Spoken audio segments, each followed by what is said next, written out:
each teaching in the morning, we've got assignment to work on. And then we also have a book that you have to read within the hour and also comment on the book, which means that those 3 hours really is not even enough. So you've got to maximize every time you have.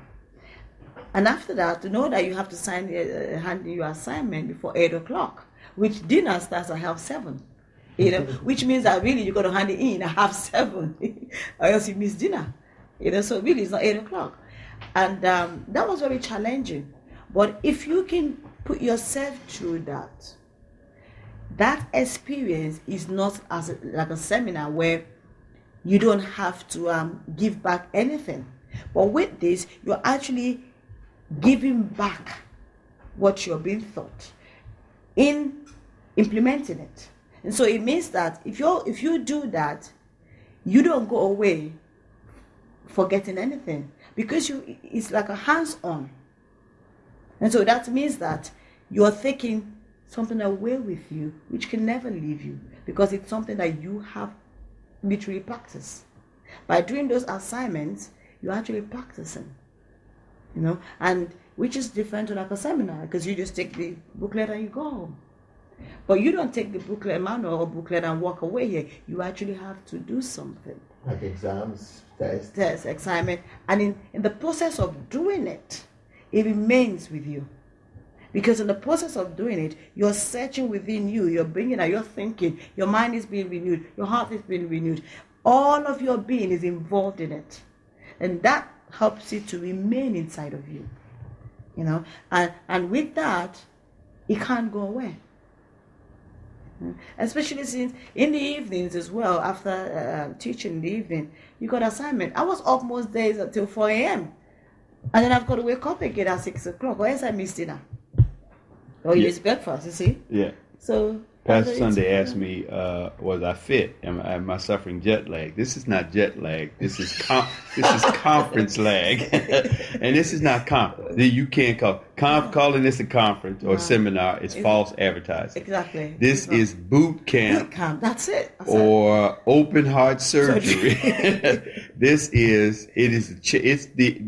the information by itself is impactful. The information by itself is revolutionary. True. But the way this information is put in, you purposely designed this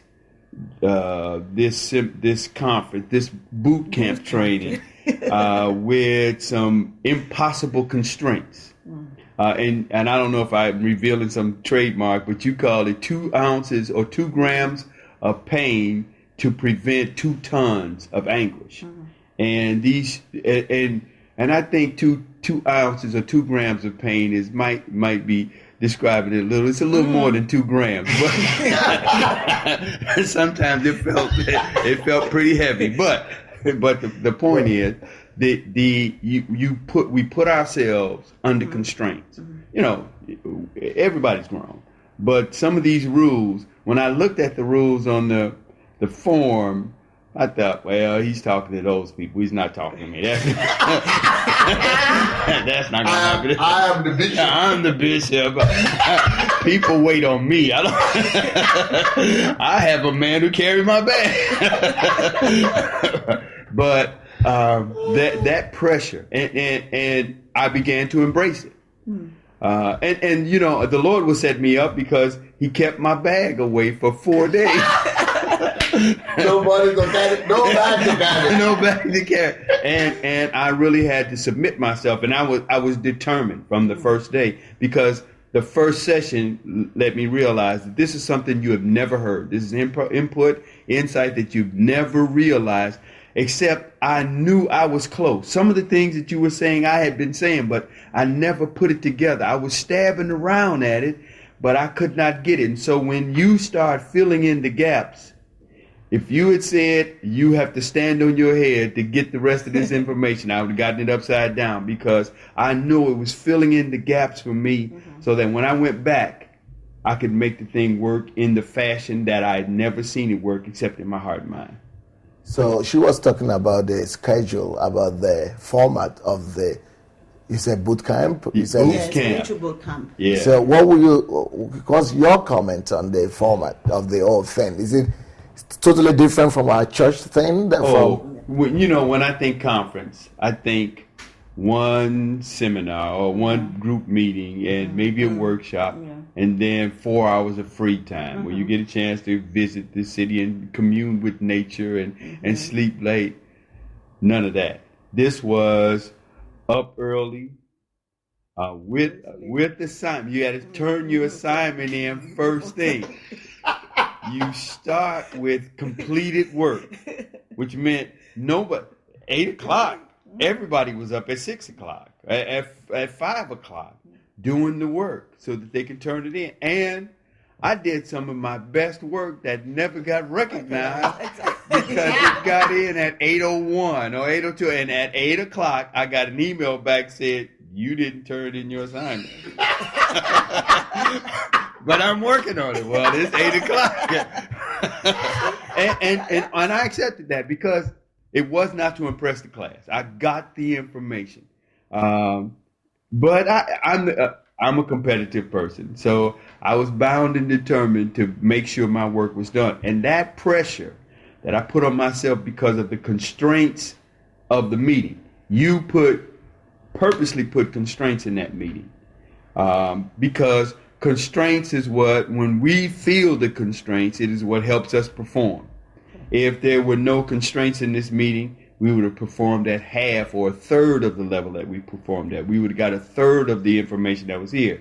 And the design was for us to get a large portion of this information, so much so that it really has become a part of our lives.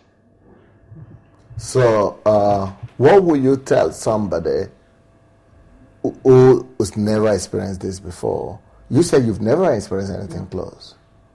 Never experienced it before.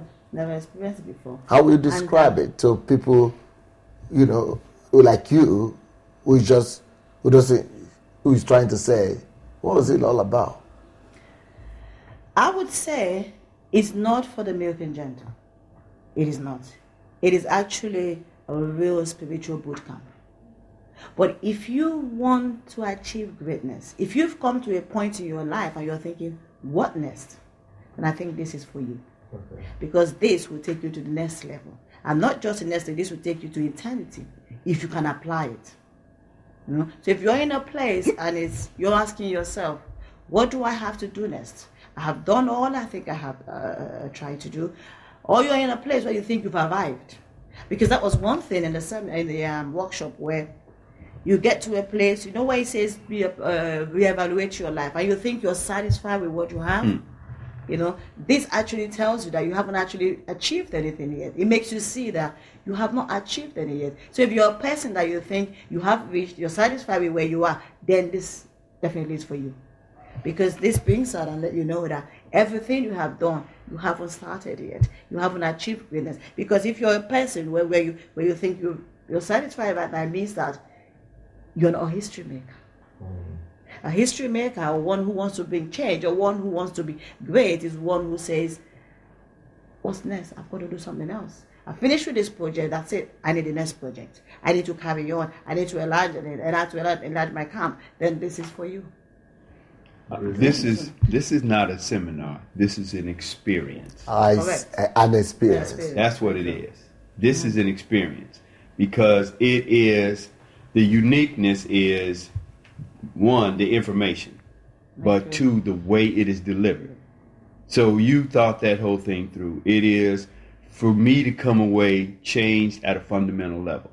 And I would say to someone considering this, the weak need not apply.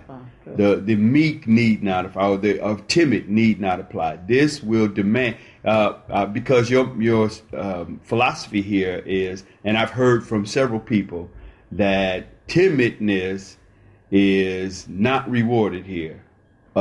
Initiation is rewarded. Yeah. Mm-hmm. And it brings people to another level of initiation, because the philosophy, the key behind this is not for us to gain information. The philosophy behind this is for us to go and gain access to the kingdom and then penetrate that access into this culture.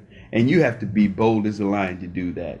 And so this is lion training here. Exactly. It's almost like there's raw meat given to us when before we had it served up. So I think this is a life-changing experience. Wow. Well, it's been nice having you, Bishop Ed Pisho from Chicago and Angela Oko from London, England.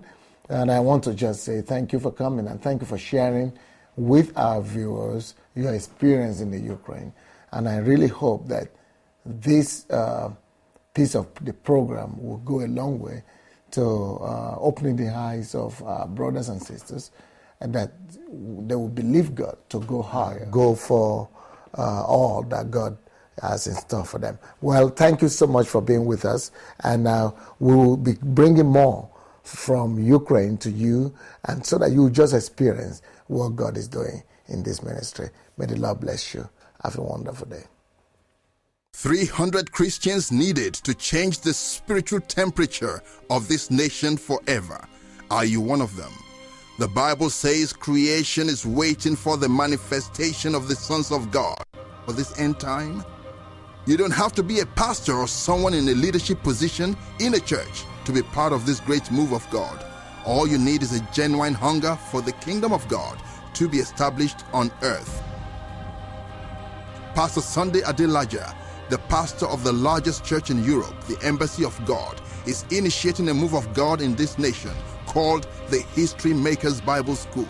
The History Makers Bible School takes place only on one Saturday every month to equip you for the next level.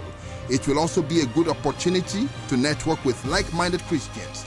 You will receive tried and tested keys to church growth and pastoring without tears at the Emmanuel Center, 9 to 23 Marsham Street, Victoria, London, Southwest 1P 3DW. Registration is £40 per session. To register, call 0798 114 6157 or email admin@hmbsuk.org or visit the website at www.hmbsuk.org.